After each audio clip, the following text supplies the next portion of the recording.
নদীতে ফেলে দিয়ে বলা হবে আসামিকে এখন সাঁতার কাটো, এইরকমেরই একটা আইন। ট্রাইব্যুনাল আইনের কঠোর সমালোচনা করে সোমবার প্রথম দিনের যুক্তিতর্ক শুরু করেন শেখ হাসিনা ও আসাদুজ্জামান খান কামালের পক্ষে রাষ্ট্রনিযুক্ত আইনজীবী।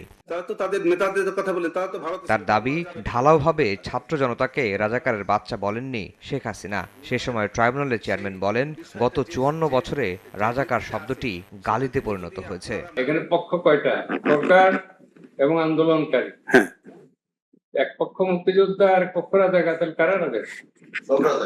না না, সব রাজাকার বলে নাই।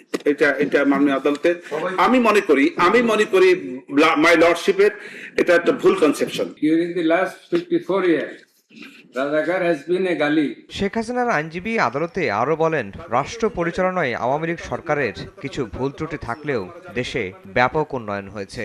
কোটা সংস্কার আন্দোলনের নামে নীল নকশার মাধ্যমে তৎকালীন সরকারকে ক্ষমতাচ্যুত করা হয়েছে বলেও দাবি করেন তিনি।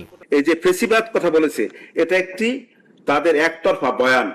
এই কথাগুলি বলে বলে একটি সরকারকে এই যে আজকের যে দুর্বিষহ পরিস্থিতির মধ্যে ফেলেছেন, এটাই তারই একটি পরিকল্পিত এই যে বয়ানের একটি অংশ। পাল্টা প্রশ্ন ছুড়ে দেন ট্রাইব্যুনাল, বলেন, তাহলে কি বিগত সরকারের আমলে গুম খুন বিচার বহির্ভূত হত্যাকাণ্ড যা হয়েছে সেগুলো কি বৈধ?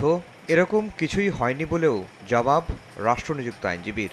বিচার বহির্ভূত হত্যা, খুন, তারপর বেআইনি আটক, মিথ্যা মামলা, অপহরণ, এই কাজগুলো বৈধ হয়েছে।